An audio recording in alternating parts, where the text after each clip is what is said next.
Tengan todos ustedes. Mientras los niños van saliendo, podemos ubicar en nuestras Biblias la enseñanza de hoy en el libro de Marcos, capítulo 10. Y vamos a ver hoy el centro del Evangelio de Marcos y nos vamos a estar moviendo entre los capítulos 9 y 10 de Marcos. Y antes de entrar en este pasaje, vamos a ubicar una secuencia de eventos que vienen ocurriendo que dieron pie a ese versículo que todos conocemos como el centro del Evangelio de Marcos y que dice, pues el Hijo del Hombre no vino para que le sirvan, sino para servir a muchos y dar su vida en rescate de muchos. Vamos a ver esa secuencia que van dando pie a que cada vez más Jesús vaya ahondando en este tema, que Jesús vaya creciendo en la enseñanza en este tema para dejar a sus discípulos con una enseñanza que es crucial para nuestras vidas. Y como introducción, el Evangelio de Marcos es un evangelio que no se centra mucho en los discursos de Jesús, pero sin embargo podemos ver en este evangelio a un Jesús sanando, a un Jesús liberando, a un Jesús acompañando, a un Jesús sacando demonios, a un Jesús enseñando a sus discípulos y corrigiendo lo que había en sus corazones. En 2/3 del Evangelio de Marcos podemos ver todos los milagros que Jesús realizó en un evangelio que es el más corto de todos los 4 evangelios. En el otro tercio del Evangelio de Marcos vemos la última semana, la pasión, la muerte, la resurrección y de Cristo, que nos va a Marcos a relatar todo el sufrimiento que Él pasó por cada uno de nosotros. Hay 3 momentos claves en el Evangelio de Marcos antes de que entremos nosotros a nuestra enseñanza de hoy. Y ese primer momento es un momento que se da cuando los discípulos están discutiendo quién es el más importante de todos. Eso lo vamos a encontrar en el capítulo 9, versículos 33 al 35. Y dice así: después de llegar a Capernaum e instalarse en una casa, Jesús preguntó a sus discípulos qué venían conversando en el camino, pero no le contestaron porque venían discutiendo sobre quién de ellos era el más importante. Jesús se sentó y llamó a los 12 discípulos y dijo: quien quiera ser el primero debe tomar el último lugar y ser el sirviente de todos los demás. Vemos a Jesús que ha esperado, ha caminado con los discípulos camino a Capernaum, pero ha esperado establecerse en la casa donde se iba a quedar para hacerle la pregunta: ¿ustedes qué venían conversando en el camino? En realidad ellos venían discutiendo, venían haciendo un combate entre ellos para saber cuál era primero. Y esa pregunta que le hace Jesús, ¿qué era lo que ustedes venían conversando?, da pie a la enseñanza del versículo 45. Y dice que ellos guardaron silencio. ¿Por qué los discípulos habrán guardado silencio? Y eso nos recuerda, tal vez por vergüenza, tal vez por culpa, porque ellos podían entender o su corazón se compungió y pudieron entender que lo que estaban discutiendo iba en contra de lo que Jesús le había estado enseñando y cómo se manejaban las cosas en el reino de los cielos. Entonces, guardar un silencio nos recuerda como cuando los padres descubrimos a los niños en travesura y lo que hacemos es que nos acercamos a ellos y la madre y el padre sabe cuando el niño trae travesura y se acerca y le pregunta: ¿ustedes qué están haciendo? Los niños generalmente guardan silencio porque el primero que habla pierde. Entonces, dice que Jesús no pasa por alto este momento y Jesús le va a dar una gran enseñanza para su corazón y para toda su vida. Y vemos cómo Dios con la respuesta, cómo Jesús con la respuesta que les da, quien quiera ser el primero debe ser el último entre ustedes. Entonces vemos cómo Jesús está invirtiendo esos valores que conoce el mundo. Generalmente nosotros consideramos que el primero es el que está más alto en una posición, el VIP, el que tiene una posición en alguna empresa o en cualquier lugar con un rango mayor. Pero no es así en el reino de los cielos y Jesús se los deja ver. Si quieres ser el primero, hazte el último y desde esa posición de último sirve a los demás. Es una enseñanza que después, en nuestro pasaje de hoy, Jesús va a ahondar mucho más e incluso va a dar un ejemplo con su propia vida de lo que significa hacerse el último y servir a los demás.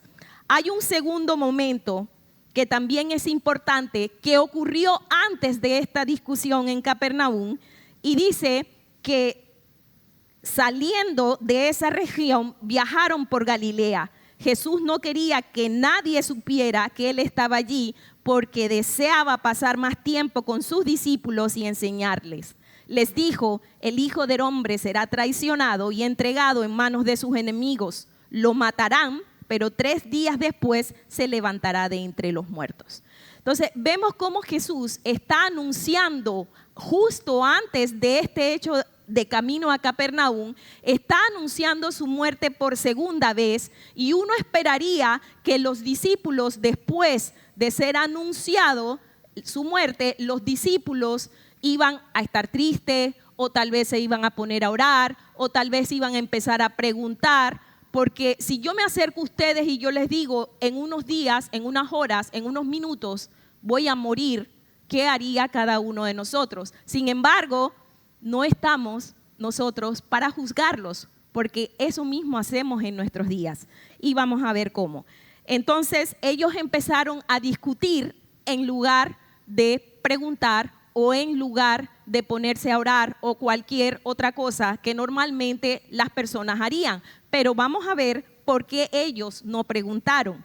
Dice que ellos no entendieron lo que quería decir, sin embargo, tenían miedo de preguntarle. Entonces, vemos aquí que la palabra nos dice que ellos no preguntaron porque ellos tenían miedo.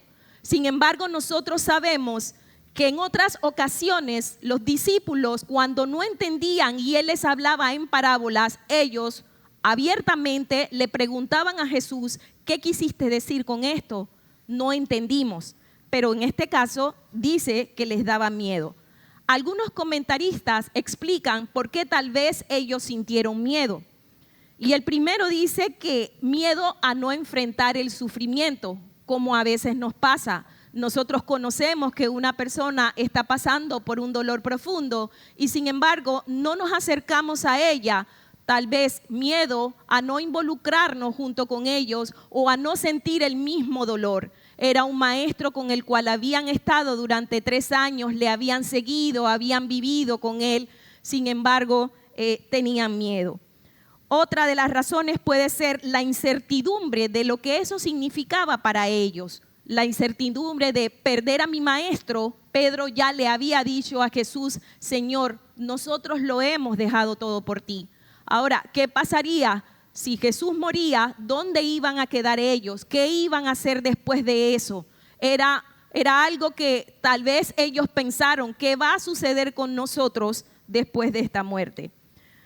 Otros dicen que tal vez por el choque con esa expectativa mesiánica que tenían todos los judíos de aquel tiempo. Probablemente también pudo estar allí el hecho de que los judíos esperaban un Mesías que sería un gran rey, un Mesías que establecería el reino de Israel, un Mesías que iba a poner orden en el pueblo y dejarían de estar sometidos al gobierno de Roma. También pudiese ser por cuestiones de honor. En aquel entonces, y todavía lo es, el preguntar da como señal de que yo soy un ignorante, de señal de que yo no sé nada. Y aún así, hoy en día nosotros podemos sentirnos igual. No preguntamos por el miedo a parecer ignorantes, ¿no? Pero incluso pudo haber sido la respuesta que el mismo Jesús le dio a Pedro cuando anunció su muerte por primera vez. Jesús anuncia su muerte y Pedro le dice que así no te suceda a ti, cuando le dijo que iba a morir. Lo que Jesús le contestó en ese momento fue: aléjate de mí, Satanás. Entonces, probablemente fue el temor a ser rechazado con esa pregunta.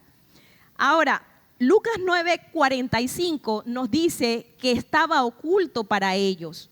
Hasta ese momento, esa revelación de quién iba a ser el Mesías, cómo iba a sufrir, cómo se iba a entregar, cómo iba a resucitar, y después de eso, quiénes serían los beneficiados, después de eso, cómo quedarían después de haber resucitado. Hasta ese momento nadie conocía la revelación completa. Los profetas, como nosotros vimos hace un par de semanas, no entendían del todo cómo iba a ser esto. Sin embargo, Lucas en su último capítulo dice que después de él haber ascendido, él les reveló todo. Hasta después de su muerte y su resurrección fue cuando ellos se enteraron de cómo el Mesías habría de sufrir, había de morir y cómo iba a darse aquello de la salvación. Pues la razón, cual sea que sea, son muy parecidas a las que nosotros damos hoy en día para acercarnos a aquellas personas que están en un dolor profundo o que están pasando por una situación que necesita un acompañamiento. Lo importante es saber hacia dónde se dirigió el corazón de ellos, porque ellos empezaron a discutir quién de ellos era el primero. Y eso pasa cuando nosotros prestamos atención al miedo. El miedo nos paraliza, el miedo no nos hace ver el dolor de los demás, el miedo no nos hace preguntar cómo estás, cómo te puedo ayudar, qué necesitas, cómo te ayudo. Nos aleja por completo. Nosotros presentamos una ceguera espiritual, una ceguera moral, una ceguera emocional.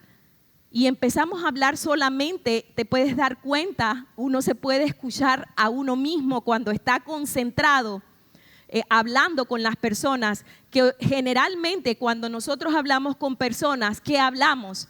Hablamos de nuestros pensamientos, hablamos de nuestros sentimientos, de nuestros logros, de lo que queremos, de lo que estamos buscando, de lo que no hemos logrado, de nuestros sueños. Sin embargo, podemos escuchar también decirnos todo, el pronombre utilizado es yo en todo momento. Sin embargo, muy pocas veces preguntamos a las personas: ¿cómo estás tú? ¿Cómo te sientes? Porque usualmente cuando nosotros preguntamos a las personas cómo están, las personas nos dicen bien y nos conformamos con ese bien. Sin embargo, cuando uno está consciente de que no todo en la vida soy yo, esa ceguera empieza a desaparecer. Cuando le pedimos al Señor que nos haga sensibles al dolor y a las necesidades de los demás, esa ceguera va desapareciendo y no nos conformamos con el estoy bien, porque sabemos que ninguno estamos bien. Todos necesitamos ayudas en algo. Y nosotros podemos ver claramente con los gestos, con la cara, con los ademanes de la persona, que la persona está necesitada de algo.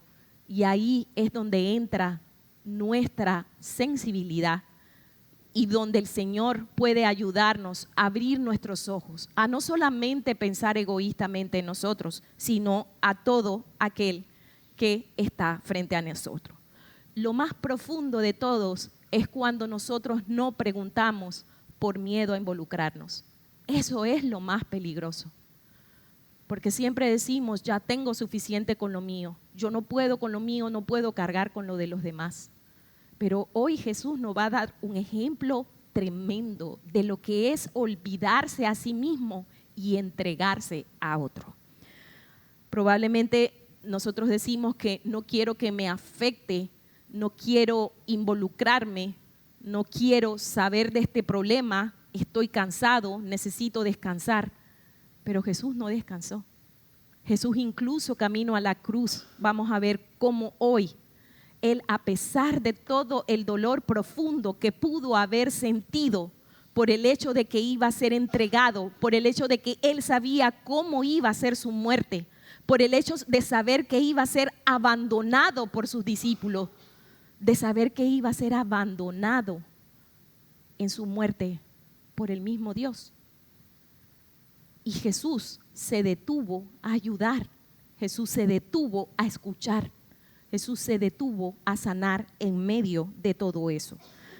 Y probablemente no es que no entendamos o que estemos ciegos ante las necesidades del otro, sino que entendemos demasiado bien como para involucrarnos.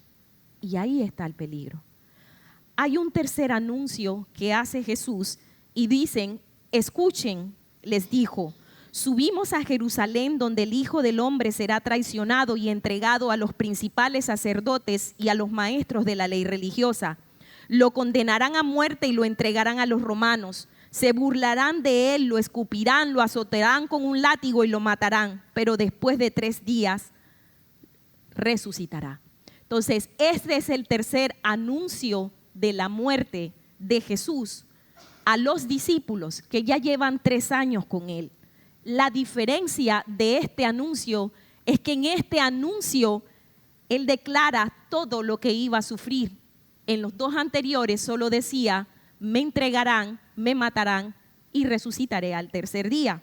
Pero en este dice, se burlarán, me escupirán, me azotarán, me darán latigazos, me matarán, pero después resucitaré. Y aún así vamos a ver que a pesar de este anuncio, cómo resurge ese tema que ellos venían discutiendo acerca de quién era el primero y cómo le piden lugares de honores a Jesús en el reino de los cielos. Y nuevamente el Señor va otra vez a enseñarles cómo se manejan las cosas allí. Hay una desconexión nuestra que nos debe llamar mucho la atención. Hay una desconexión de los discípulos que nos debe llamar mucho la atención. Y es que Jesús va camino al matadero, va camino a la muerte y ellos siguen discutiendo acerca de este evento. Cuando nosotros quitamos la vista de Jesús, terminamos exaltándonos a nosotros mismos, terminamos solo pensando en nosotros mismos. Es impresionante y no encuentro la palabra para discutir, para poder decirles cómo Jesús en medio de todo esto, a pesar de que ya le había anunciado 3 veces su muerte, tiene esta ternura, esta paciencia para enseñarles cómo debieron haber manejado esta situación. Y todos estos eventos han ocurrido antes de lo que hoy vamos a ver. 2 historias que van muy ligadas, 2 historias que entre ellas hay una enseñanza tremenda. La historia primero es la de Santiago y Juan, que le piden honores, puestos de honores a Jesús, y la otra es la historia acerca del ciego Bartimeo, donde Jesús les enseña con la práctica qué es lo que es servir, qué es lo que es ser un esclavo. Y en medio de esas 2 cosas, porque no nos vamos a enfocar en cómo los apóstoles cometieron ese desliz de pedir puestos de honores, y tampoco nos vamos a concentrar en la fe de Bartimeo, que vaya que sí la tuvo. Sin embargo, nosotros vamos a concentrarnos quién está en el medio de estas 2 historias, cómo él vino para servirnos, cómo él vino para entregar su vida en rescate por muchos. Y en esta primera escena, donde vamos a ver cómo los discípulos buscaban verse servidos en el reino de los cielos, fíjense lo que dice el versículo 35. Entonces Santiago y Juan, hijos de Zebedeo, se le acercaron y dijeron, Maestro, queremos que nos hagas un favor. Después del tercer anuncio sucede esto, donde Santiago y Juan se le acercan a Jesús pidiéndole un favor. Y aquí todavía sus corazones seguían orientados hacia posiciones de honor. Y es interesante cómo formulan esta petición, porque dicen, queremos que nos hagas un favor. Es como cuando los hijos piden por adelantado a los padres: papá, te voy a pedir algo, di que sí. Es como pedir que me firmes un cheque en blanco, ¿verdad? O que firmes un contrato que ni siquiera has leído. Asimismo estaban pidiendo ellos, pensando que iban a encontrar inmediatamente respuesta en Jesús. Y dice que Jesús le dice en el versículo 36, ¿cuál es la petición?, preguntó ellos. Claro que Jesús sabía cuál era la petición, pero la pregunta que le hace Jesús revela lo que verdaderamente hay en el corazón. Los papás, cuando logramos saber que los niños, lo que los niños nos van a pedir, ¿qué hacemos? Usualmente decimos inmediatamente no. Pero es que ni siquiera te pregunto, pero no, por supuesto, porque lo sabemos. ¿Sí? Ahora, el versículo 37 dice, ellos contestaron: cuando te sientes en tu trono glorioso, nosotros queremos sentarnos en lugares de honor a tu lado, uno a tu derecha y el otro a la izquierda. Aquí se nos deja ver algo bien profundo, porque nosotros podemos caminar con Jesús, nosotros podemos estar sirviéndole a Jesús, pero probablemente no le estamos siguiendo de verdad. Los discípulos habían estado con él, pero están pidiendo lugares de honor. Ellos quieren seguir con lugares de honor, pero no están dispuestos a dar lo que hay que dar para poder conseguir esos puestos de honor. Los discípulos no eran indiferentes a Jesús, no eran que no lo amaban, simplemente que todavía tenían esa humanidad dentro de ellos, pensar que los primeros lugares son las mejores posiciones. Entonces su pensamiento todavía estaba moldeado a las categorías humanas. En el versículo 38 dice que Jesús les dijo: no saben lo que piden. ¿Acaso pueden beber de la copa amarga de sufrimiento que yo estoy a punto de beber?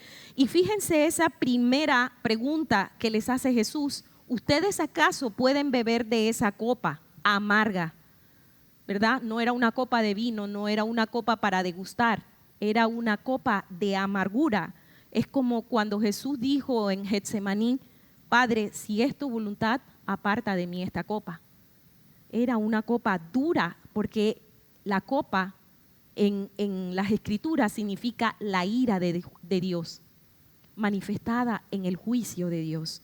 Entonces, cuando Jesús le está diciendo: yo voy a beber de esta copa, a ver si ustedes pueden beber, lo que está diciendo es que Él va a recibir sobre sí mismo un juicio tremendo, un juicio duro.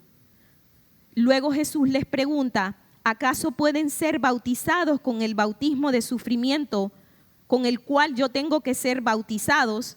Y no estamos hablando de un bautismo en las aguas del Jordán.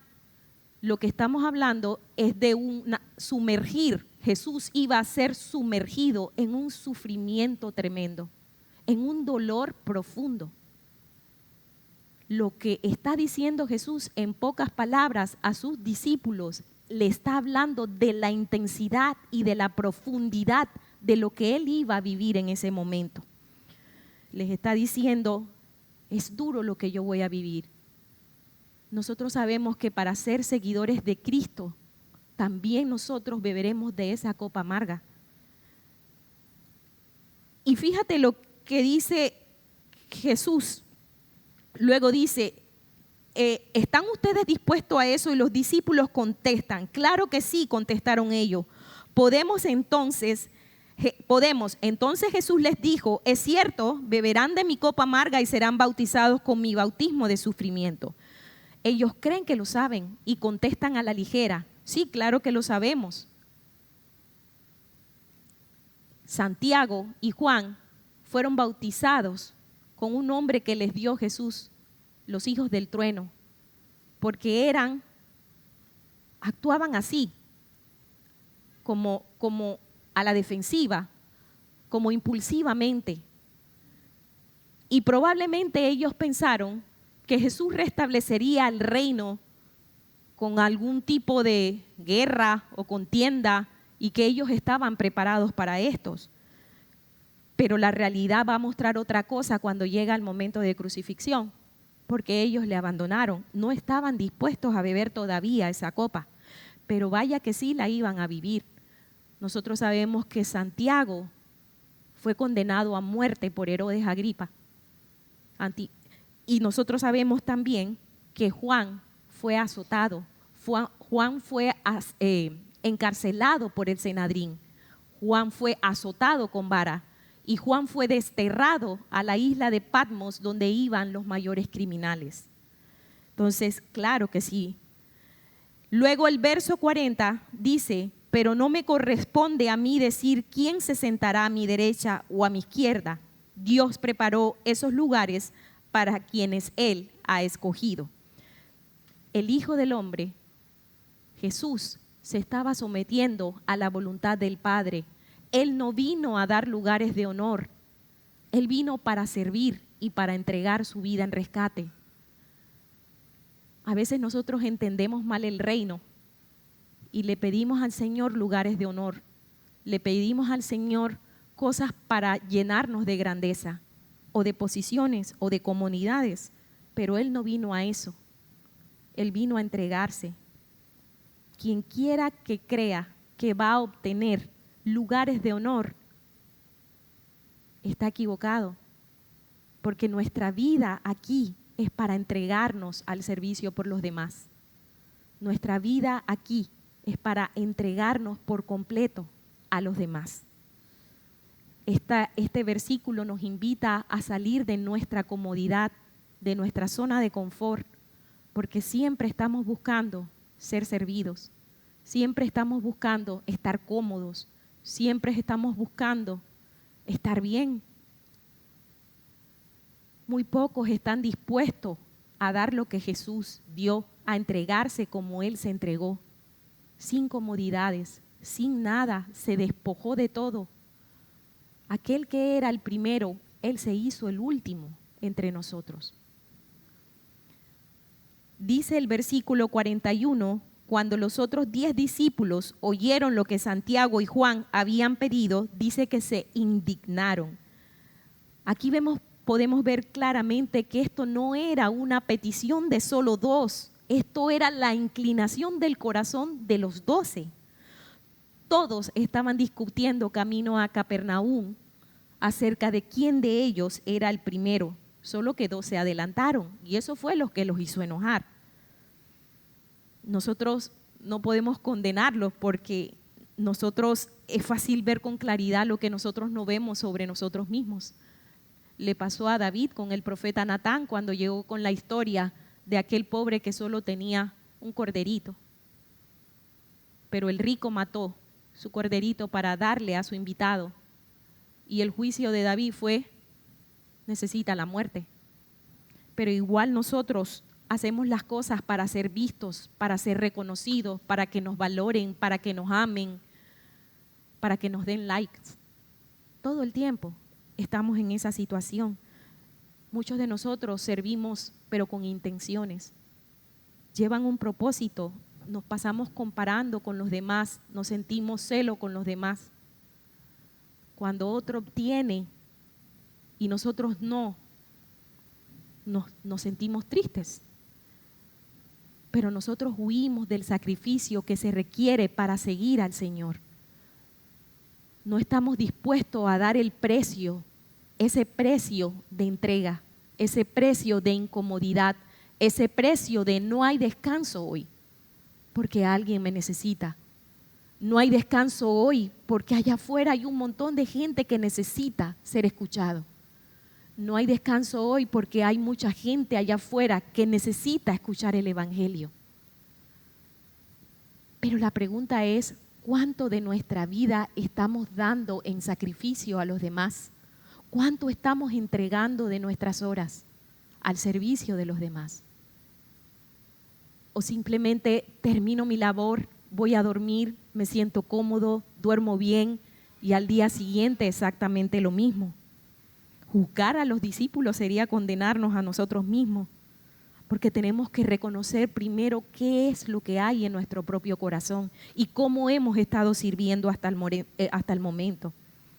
Este texto nos invita a buscar formas en que podamos servir, formas en que nos podamos incomodar, formas en que dejemos de pensar en solo nosotros, en lo que necesito, en lo que pienso, en lo que creo, y dejar de pedir al Señor de la forma que nosotros pedimos. Ahora dice en el versículo 42, viene esa respuesta del Señor de lo que es verdaderamente los lugares de honor en el reino de los cielos. Dice aquí: así que Jesús les reunió a todos y les dijo: ustedes saben que los gobernantes de este mundo tratan a su pueblo con prepotencia y los funcionarios hacen alarde de su autoridad frente a los súbditos. Nosotros sabemos que los gobernantes y los funcionarios siempre andan buscando los primeros lugares, siempre andan buscando que les sirvan, siempre andan con un conjunto de súbditos, de gente que les sirve, de gente que le hace, de gente que le abre camino. Pero ¿cuánto de ellos hemos visto bajarse al último lugar para servir a otros? Y el versículo dice: hacen alarde. Cuando uno hace alarde es porque uno necesita ser visto, porque uno quiere ser visto, porque uno necesita sentirse mayor que otro. Y en el versículo 43 les dice: pero ustedes serán diferentes. Les está diciendo, no serán como les acabo de decir que son los gobernantes, prepotentes y hacen alardes. Porque dice: el que quiera ser líder entre ustedes deberá ser sirviente. Aquí la palabra que se usa, y fíjate cómo lo dice, porque es distinto a lo que dice el versículo 44 que voy a leer para que hagamos la comparación. Pareciese que está diciendo lo mismo, sin embargo, también está hablando de posiciones. Porque dice: el que quiera ser el líder entre ustedes deberá ser sirviente. Y el 44 dice: y el que quiera ser el primero entre ustedes deberá ser esclavo de los demás. Jesús aquí usa, o en el griego se usa una palabra para decir que el que quiera ser líder deberá ser sirviente. La palabra que se usa allí es la palabra diáconos. Diáconos en el mundo greco-romano significaba, generalmente se utilizaba para aquellos que servían mesas. Estoy en una tarea práctica, en una tarea solo de servirte, de ver qué necesidad tienes en el momento y entrego mi servicio para que puedas sentirte bien. Eso es lo que significa un diácono, el que se entrega en servicios por otro. Pero ese diácono, cuando termina su labor, ¿qué hace? Vamos a poner un ejemplo actualizado de un diácono, sería, por ejemplo, una enfermera o una persona que sirve una mesa en un restaurante. Ves que cuando vas al restaurante están muy pendientes de ti, que necesitas algo más, te gustó, no te gustó, te traigo agua. Eso es estar al servicio. Entonces, pero un diácono no está entregado del todo, porque cuando él termina su labor, va a su casa a descansar, ¿verdad? Termina su jornada, recarga sus baterías y vuelve nuevamente a servir. Pero ahora Jesús le dice: el que quiera ser primero entre ustedes deberá ser esclavo. Cambia la palabra de líder a el primero. No es lo mismo, ¿verdad? Ahora, lo que dice aquí es esclavo, no dice diáconos. La palabra aquí en griego es doulos, y doulos significa esclavo. Ser esclavo es totalmente diferente, porque un esclavo no tiene voluntad. Un esclavo está sometido al señorío de su amo. Un esclavo sigue órdenes. Un esclavo no tiene descanso. Un esclavo, si su amo lo llama a las 2 de la mañana, a las 2 de la mañana se va a levantar. Un esclavo se somete a todas las tareas que le ponga su amo. Y fíjate la gran diferencia. Un esclavo puede que tenga descanso o no tenga descanso. Un esclavo no tiene voluntad, un diácono sí la tiene. Entonces, ¿quieres ser el primero?, dice el Señor. Sométete completamente al servicio de los demás. No tiene tiempo propio, no tiene prioridades en la vida. porque su prioridad es servir por completo en todo momento. Y esto va en escalada de diáconos a dulos, de servidor a esclavo. ¿Quiénes de nosotros no les gustaría tener una posición en el reino de los cielos como pedía Santiago y Juan? Lo más probable es que sí, ¿verdad? Sin embargo, dice el Señor, ¿la quieres? Entonces tienes que ser esclavo. Esa definición del servicio que nos da aquí Jesús en el reino de los cielos es profunda, porque es entrega total, es una forma de vida, es estar siempre pendiente de los demás, es olvidarme de mí mismo y estar al servicio de todos. Es olvidar de pensar todas las cosas que yo necesito. Siempre hay gente que está peor que nosotros. Y aunque no lo estén, igualmente necesitan de nuestra ayuda. Igualmente necesitan ser acompañados. Igualmente necesitamos tomarlos de la mano y poder servirles. El verso 45 dice: pues ni aún el Hijo del Hombre vino para que le sirvan, sino para servir a otros y para dar su vida en rescate por muchos. Y aquí vemos dos cosas, una revelación tremenda de lo que fue la venida de nuestro Señor Jesucristo. Aquí se mencionan dos cosas y dice la primera: Cristo vino a servir. El Rey de Reyes, el Señor de Señores, vino a servir. Vino a hacerse el último por cada uno de nosotros. Vino a prestarnos auxilio.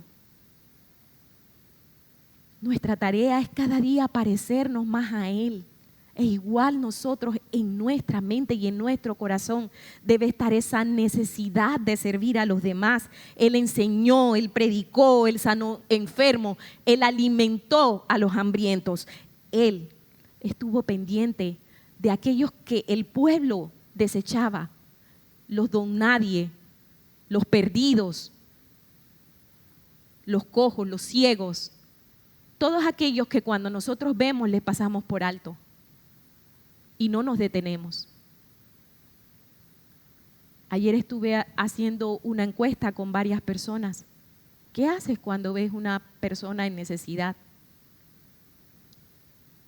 Las respuestas llevaban exactamente a lo mismo y fue sorprendente para mí. Paso de largo. ¿Por qué pasas de largo? Algunas me dijeron, porque no tengo dinero para darles, nunca traigo dinero. Otras dijeron, por miedo a que me ataquen. Y el tercer grupo de personas dijo, porque no sé qué va a hacer con el dinero que le voy a dar. Sin embargo, fíjate lo interesante de las respuestas, porque todas ellas hablaban de dinero. Pero nosotros vemos que Jesús nunca dio dinero a nadie. Lo que entregó fue misericordia. Eso fue lo que dio. No necesitamos dar dinero. Necesitamos darle de nosotros. Y veremos cómo nosotros podemos entregar misericordia. Fíjate cómo dice Filipenses 2:7. Cristo, siendo en forma de Dios, se despojó a sí mismo, tomó forma de siervo, dicen algunas versiones, pero el griego aquí utiliza la palabra doulos. Tomó forma de esclavo y se hizo obediente hasta muerte y muerte de cruz. Ese versículo nos revela que Él mismo se hizo esclavo, que Él mismo sirvió desde allí, que Él mismo tiene toda la autoridad, porque Él sabe que es servir de verdad, para decirnos a nosotros cómo nosotros tenemos que servir. El primero se hizo esclavo, el primero lo dio todo, el primero no tenía nada, ni siquiera una cama donde dormir. Dejó su gloria, su inmensa gloria, por el servicio. La segunda verdad que dice este versículo es que Cristo vino a dar su vida en rescate por muchos. O sea que era más que servicio. Vino a rescatarnos. Y esa palabra rescate lo que quiere decir es que pagar un precio para liberar a alguien que estábamos muertos en nuestros delitos y pecados. Y de esa forma, Él nos sirvió. Cristo pagó ese precio con su propia vida. ¿Cuánto más nosotros? De seguro ninguno de nosotros puede pagar rescate por nadie porque esa obra ya la hizo Cristo. Pero sí que podemos entregar nuestra vida por otros. Ese verso 45 es el fundamento de nuestra vida. Cuando nosotros miramos a Cristo, cuando nosotros miramos su obra, cuanto más la entendemos, dejamos de pensar menos en nosotros. Cuanto más vemos cómo nos amó, más nos lleva a amar a todos los demás. Hay que despojarnos de ese espejo en el que cada mañana nos miramos. Todo el tiempo, en pensamiento, ¿qué voy a hacer hoy? ¿Cómo voy a vivir hoy? ¿Qué voy a ganar hoy? ¿Qué voy a obtener hoy? Y esa ceguera, cuando le pedimos a Él, va desapareciendo. Ya volteamos el espejo. ¿Cuántos más hay en el que yo debo mirar? Eso implica que yo me tengo que acercar a las personas. Eso implica a escuchar con cuidado. Eso implica a fijarnos en las necesidades de los demás. Eso implica de dejar de llenar las agendas con nuestras propias cosas. Porque en nuestra agenda debe haber espacio para servir. Estar presente siempre para alguien en necesidad y no taparnos los ojos ante las necesidades de los demás. Es dar sin esperar que nos los regresen. Y sobre todo, nosotros podemos servir dándoles ese mensaje de salvación. Es la manera como hoy Dios usa, como todavía usa para abrir los ojos de los demás, para sanar enfermos, para liberar demonios, a través del Evangelio de Cristo. Pero, ¿cómo lo conocerán si no hay quien les hable? En esta tercera escena, vamos a ver ahora el corazón de Cristo en acción. Vamos al versículo 46 con la historia de Bartimeo, porque esta historia es la antesala a la entrada triunfal en Jerusalén. Antes de entrar en Jerusalén, según narran los evangelios, fue el último milagro que él hizo. Y este milagro es el que cierra esa enseñanza del versículo 45. En la última parada que hace Jesús, Jesús pone en acción lo que él acaba de enseñar.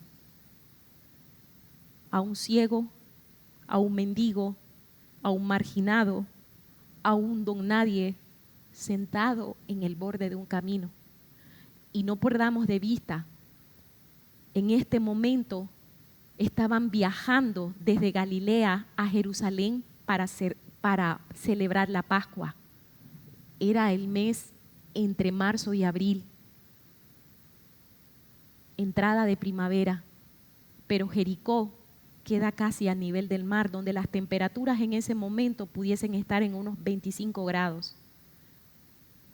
Y ahora van a saber por qué les doy este dato. Es un ejemplo del servicio, una respuesta de Jesús, para que sin duda alguna los discípulos no se quedaran con una enseñanza teórica y lo vieran completamente. Hay algo que no quiero que pierdan de vista, y es que Jesús iba camino a su muerte. Dice que después llegaron a Jericó, y mientras Jesús y sus discípulos salían de la ciudad, una gran multitud los siguió. Un mendigo ciego llamado Bartimeo, hijo de Timeo, estaba sentado junto al camino. Dice que llegaron a Jericó, y en Jericó fue el lugar donde Jesús se encontró con Zaqueo en ese momento, justo antes de la entrada triunfal. Se los comento porque dice que una gran multitud, y recordemos que podemos pensar que eran 100 personas, 200 personas, pero esto tuvieron que haber sido muchos, porque Zaqueo tuvo que subirse a un árbol para poder ver a Jesús. Cientos de personas, miles de personas viajaban a Jerusalén para celebrar la Pascua. Y dice que un mendigo ciego, no solamente era ciego, sino que además era un mendigo. Y nosotros sabemos en nuestro corazón cómo nosotros vemos a los mendigos, ¿verdad? El hecho de que les haya comentado que las temperaturas pudieron haber estado en 25 grados es porque se pueden imaginar lo maloliente que tal vez pudo haber estado. A altas temperaturas, con mucha gente alrededor. Un mendigo en el suelo. Ellos dependían totalmente de lo que la gente les daba. Y dice que estaba sentado junto al camino. Cuando Bartimeo oyó que Jesús de Nazaret estaba cerca, comenzó a gritar: Jesús, Hijo de David, ten compasión de mí. En realidad, en el original, él empieza llamándolo Hijo de David, Jesús, ten compasión de mí. Y esto es importante porque lo primero que Bartimeo hace es reconocer que Jesús era el Mesías. Todos los judíos sabían que un hijo de David se sentaría en el reino y lo establecería para siempre. Y Bartimeo le llama Hijo de David. Luego le dice: ten compasión de mí. Algunas versiones dicen: ten misericordia de mí. Lo que significa que él está confesando su necesidad, que él sabe que no merece absolutamente nada. Tú y yo no merecemos absolutamente nada del Señor. Sin embargo, le exigimos: Señor, llevo tanto tiempo sirviéndote. Señor, oro por ti. Señor, oro. Señor, hago esto. Señor, leo. Y sin embargo, todavía no tengo respuesta de lo que te he pedido. Casi todas las personas que se acercaban a Jesús pidiéndole algo, pedían de esta manera, justa de esta manera: Hijo de David, ten misericordia de mí. La necesidad de nosotros de tener claro de que no merecemos nada, de que no estamos en posición de exigirle absolutamente nada, pero podemos pedirle confiadamente al Señor: ten misericordia de mí. Cada mañana necesitamos de su misericordia. Y la palabra dice que sus misericordias son nuevas cada día. Cada una de ellas, porque vivimos en este cuerpo de pecado, que sin sus misericordias no lo logramos.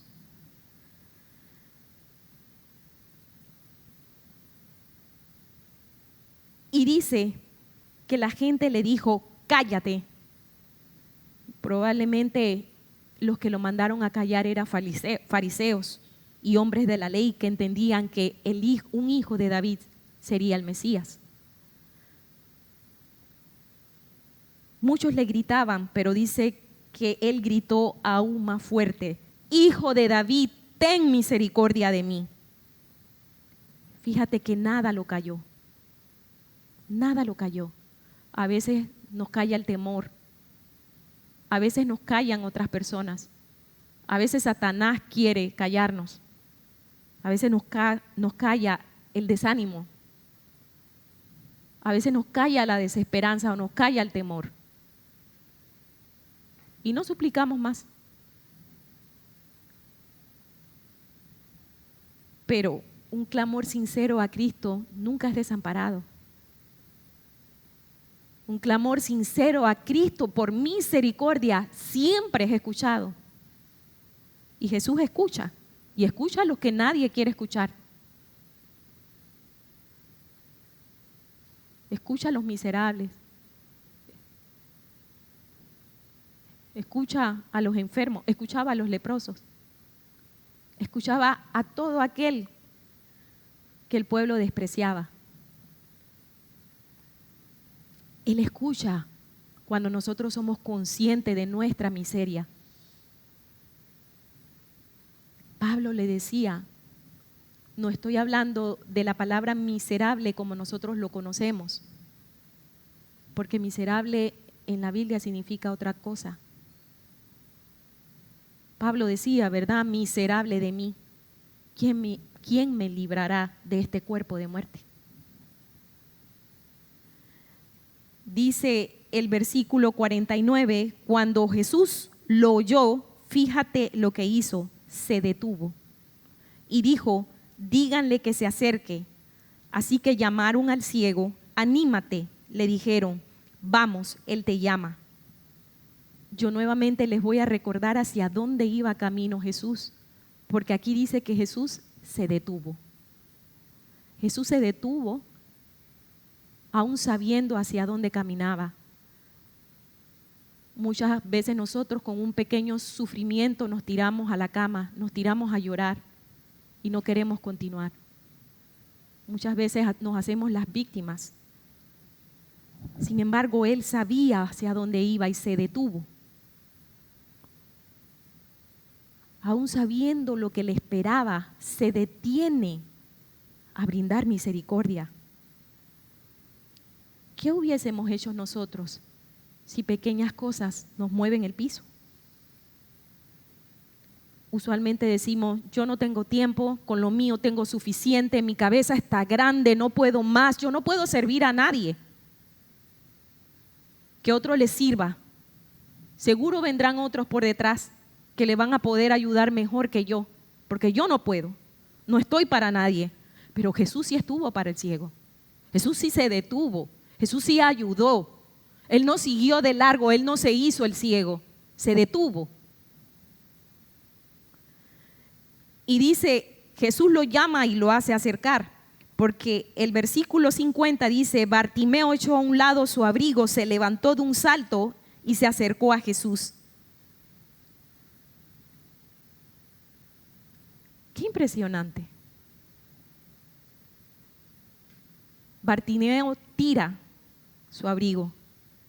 ¿Cuántos abrigos habrá tenido Bartimeo?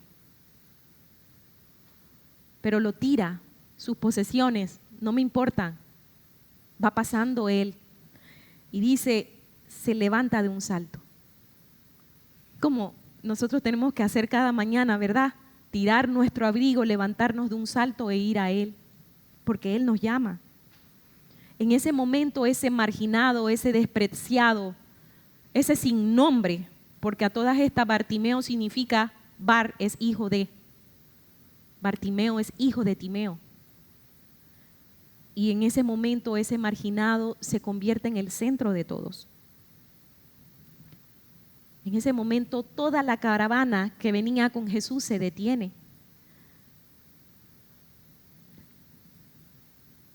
Jesús se detiene por cualquiera que le implore, por cualquiera de nosotros que le pida misericordia. ¿Qué nos queda? Seguir su ejemplo. Porque cuando alguien nos implora, cuando alguien pide misericordia a nosotros, debemos hacer lo mismo que hizo Él, detenernos. Y dice que Jesús le dice, ¿qué quieres que haga por ti? Preguntó Jesús, mi rabí. Fíjate que ya no le dice hijo de David, le dice mi rabí, maestro.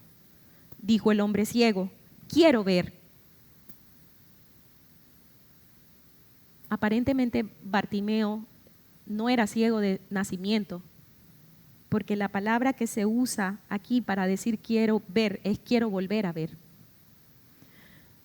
La pregunta nos comentaba el pastor Guillermo que hablaba sobre Bartimeo la semana pasada, el domingo pasado, que le hace parece una pregunta tonta, una pregunta superflua, una pregunta por preguntar, porque en realidad ¿qué va a querer un ciego más que ver? Pero esa pregunta da espacio para que tú reconozcas tu necesidad de Él. Y lo que pide Bartimeo necesita de mucha fe. Quiero ver. No es cualquiera que te da la vista. Así que en su corazón él sabía que Jesús tenía poder para eso. Quiero ver. Pedir que me devuelvan la vista es reconocer que Jesús tiene poder. Y fíjate que la misma pregunta que él le hace a Bartimeo, ¿qué quieres que haga por ti?, se la hizo a los discípulos cuando pedían grandeza. ¿Qué quieren? Los discípulos pidieron posición, pero Jesús les dio corrección. Ahora Bartimeo el ciego pide misericordia y Jesús le da sanidad y salvación. Y fíjate una cosa, ambas respuestas hablan del amor de Jesús, porque nadie corrige si no ama. Ambas son muestras del amor profundo de Él. Dice que Jesús lo restaura porque le dice, y Jesús le dijo, puedes irte, pues tu fe te ha sanado. Al instante el hombre pudo ver y siguió a Jesús por el camino. Es interesante porque Bartimeo no solamente recibe vista física, él recibe vista espiritual también. Dice que le siguió por el camino. Bartimeo no pasa de mendigo a millonario ni de mendigo a rico, pasa de mendigo a discípulo. Porque el verbo que se usa ahí para le siguió es le acompañó. Ya no era un mendigo a la orilla del camino. ¿Por qué no era más un mendigo a la orilla del camino? Porque alguien se detuvo a pesar de todos los problemas que tenía en ese momento. Alguien se detuvo y le dio la oportunidad de ser salvo.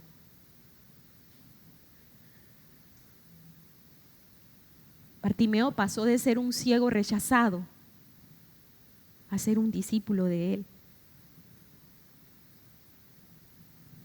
Solo porque Él se detuvo.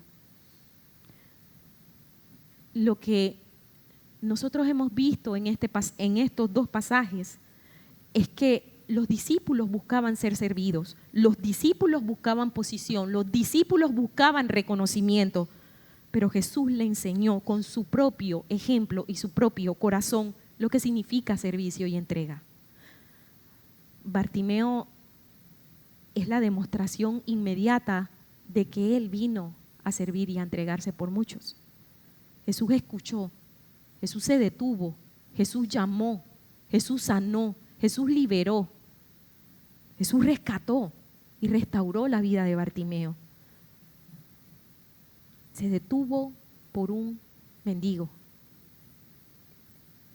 Ese grande, ese hombre, ese Dios se detuvo por un mendigo.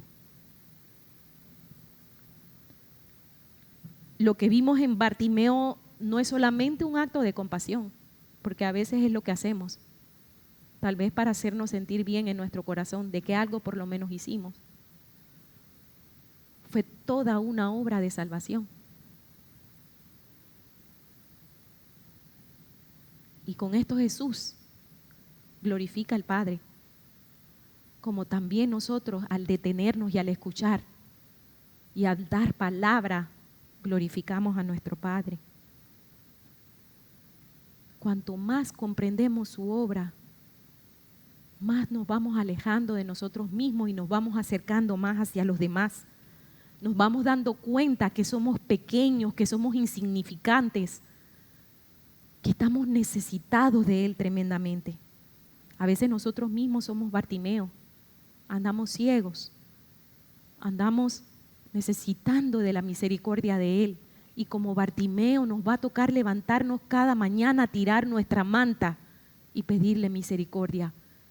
Hijo de David, ten compasión de mí. Pablo dice en Romanos 7:24, miserable de mí, ¿quién me librará de este cuerpo? Reconociendo que hay una necesidad en nosotros, todo el tiempo, cada día. Podemos pedirle al Señor que nos siga abriendo los ojos. También a nuestro alrededor nosotros podemos ver gente que necesita ser escuchada, necesita nosotros podemos ver gente que está necesitada de que nos acerquemos a ellos. Gente que vive al margen, gente que vive en profunda desesperación.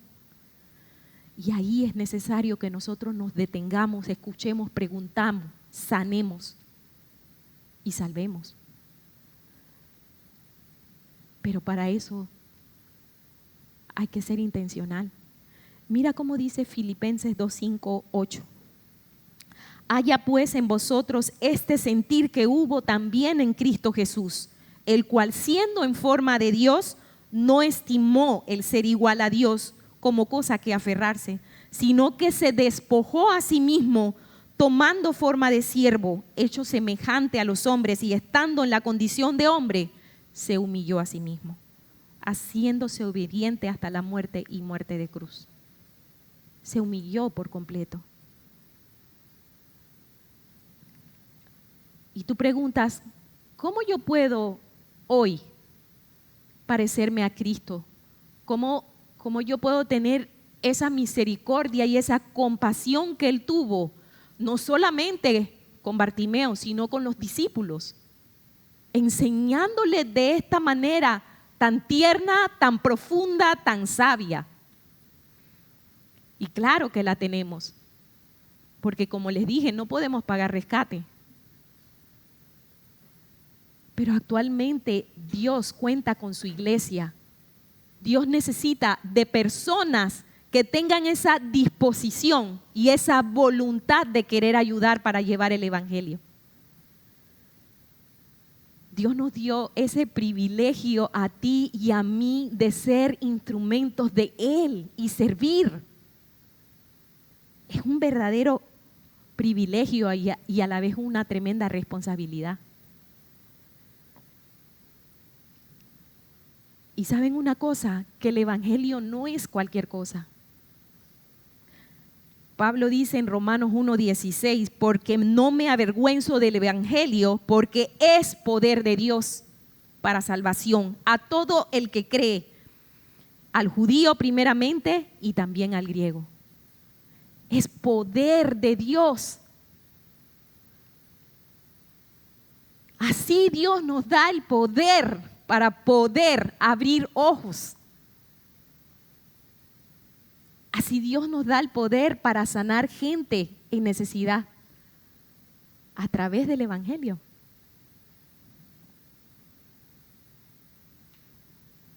Dios muestra misericordia a todos, a todo aquel que la implore. Pero necesitamos de personas que estén dispuestas a servir, a detenerse, a escuchar y a entregarse.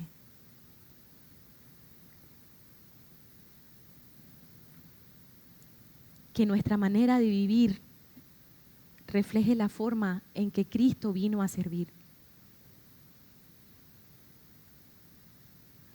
Que todos los días en nuestro corazón haya ese deseo profundo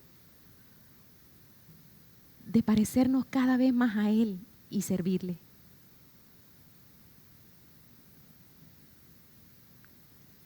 Que haya esa necesidad de olvidarme de mí y poder amar a otros como Él amó.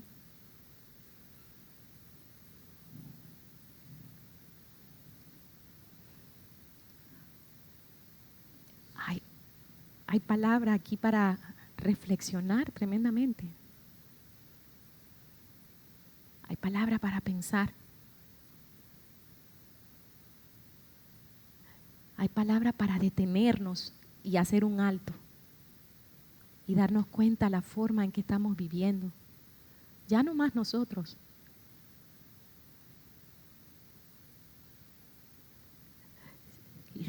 Lo hermoso, lo bonito es que podemos confiar e ir delante de Él y pedirle que nos abra el corazón y pedirle que nos quite la ceguera y pedirle que ya no pensemos más en nosotros. Y pedirle, Señor, yo me quiero parecer más a Cristo cada día más. Pero no dejes que olvide lo que tu palabra enseña de la manera en que Él vivió y se entregó. Si me acompañan para la oración.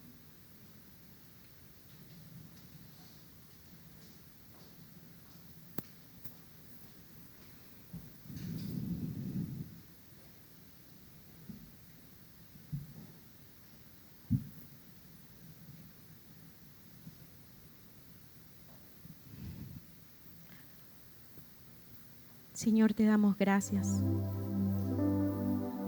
porque tu palabra nos enseña, tu palabra nos corrige,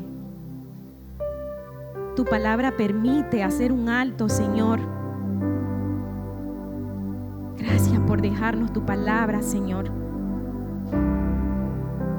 ¿De qué manera, Señor, pudiésemos saber que nuestra vida necesita un cambio si no es a través de ella y lo que tú, a través de tu Espíritu, hablas a nuestro corazón?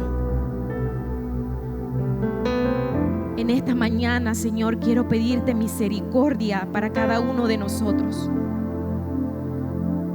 reconociendo, Señor, lo necesitado que estamos de ti, de que esto no es posible, Señor, porque humanamente no es posible si no es contigo, Padre. Ayúdanos, Señor, a pensar menos en cada uno de nosotros, a dejar de mirarnos en ese espejo, Padre, a dejar de pensar en lo que necesito, en lo que quiero, en lo que deseo. Líbranos, Padre, del egoísmo. A reconocer, Padre, que realmente sí somos miserables. Pero tu misericordia, Señor, es tan grande, tan bella, tan hermosa, que nos rescata todos los días, Padre. Te necesitamos, Señor, para deshacer este corazón duro de piedra que muchas veces no nos deja ver los que están allá afuera, Señor, hambrientos. Aquellos como Bartimeo, Señor, que suplican que nos detengamos. Abre nuestros ojos, Señor. Queremos ver. Estamos dispuestos, Señor, a dejar nuestro manto, dispuestos de un brinco, Señor, a ir a ti y a obedecerte.